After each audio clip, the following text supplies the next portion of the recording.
যে ব্যক্তি গোপনে জেনা করবে, গোপনে পরকীয়া প্রেম করবে, ওই ব্যক্তি যেন মনে রাখে এই দুনিয়াতে সে জীবিত থাকা অবস্থায় তার উপরে 3টা আযাব নেমে আসবেই আসবে, তাকে পৃথিবীর কেউ বাঁচাইতে পারবে না। 1 নাম্বার, নবীজি সুনান ইবনে মাজার হাদিসের মধ্যে বলেছেন, যারা জেনা এবং গোপনে পরকীয়া প্রেম করবে তাদের এমন কিছু রোগ হবে যে এই রোগ কখনো তার পরিবারের কারো ব্যক্তির মধ্যে হয় নাই, তার মধ্যেই হবে এই রোগটা। দেখবেন অনেক সময় পত্রিকা আসে, যুবক জেনা করতে হোটেলে গেছে, হঠাৎ করেই সে হোটেলের মধ্যে সে মারা যায়। মনে রাখবেন, পরকীয়া প্রেম করে আপনার স্ত্রীকে আপনি কাঁদাবেন, আপনার সন্তানকে আপনি বাবার আদর থেকে, স্নেহ থেকে, মায়া থেকে বঞ্চিত করবেন, এটা আল্লাহ সহ্য করে না। এই পরকীয়া প্রেমের কারণে কত মেয়ের যে প্রতি রাতে কান্না করতে হয়, এটার কোনো হিসাব নিকাশ নাই। 2 নাম্বার, তার রিজিক কমে যাবে, সে ইনকাম করবে, সেই ইনকামের মধ্যে বারাকা পাবে না, এর পরবর্তীতে সে অনলাইন মোবাইল জুয়ার মধ্যে ঢুকে পড়বে। তার জীবনে সে যত ইনকাম করুক না কেন, এ দিয়ে তার লাইফে টাকা সে সেভ করতে পারবে না, সে বাড়ি গাড়ি করতে পারবে না, সে যত ইনকাম করুক না কেন এই টাকার মধ্যে কোনো বারাকা থাকবে না, শুধুমাত্র এই জেনা এবং পরকীয়া প্রেম করার কারণে। এখনকার সময়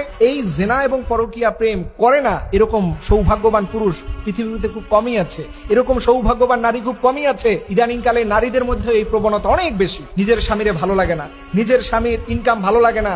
আমি বোন আপনাকে বলি, আজকে যেই স্বামীকে আপনার ভালো লাগতেছে না, অন্য পরপুরুষের দিকে আকৃষ্ট হচ্ছেন, মনে রাখবেন এই স্বামীর কাছ থেকে ডিভোর্স নিয়ে যখন আপনি অন্য কোনো স্বামীর ঘরে যেতে চাইবেন, সে আপনাকে কখনো অ্যাকসেপ্ট বলবে তুইও একটা ডিভোর্সি নারী।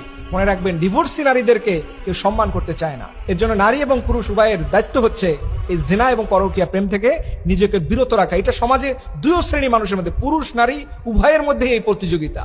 সর্বশেষ এবং 3 নাম্বার, তার মানসিক রোগ হয়ে যাবে। দেখবেন ইদানিংকালে অনেক অসুস্থ মানুষ, পাগল মানুষ রাস্তায় সংখ্যা বেশি। এটা আজ থেকে 10-15 বছর আগেও ছিল না, এটা ইদানিংকালে এত বেশি মানসিক রোগ হয় এবং তারপরে সে নেশায় আসক্ত হয়। আর একটা ছেলের জীবনে একবার যদি নেশায় পেয়ে বসে, তার লাইফে সে আর কখনো সার্ভাইভ করতে পারবে না। এর জন্য আল্লাহ বলছেন, ওয়ালা তাকরাবুজ জিনা, খবরদার জেনার ধারে কাছেও যেও না। আল্লাহ রাব্বুল আলামিন যেন আমাদের এই গুনাহ থেকে আমাদের বাঁচার তৌফিক দান করে। সকলে আমিন।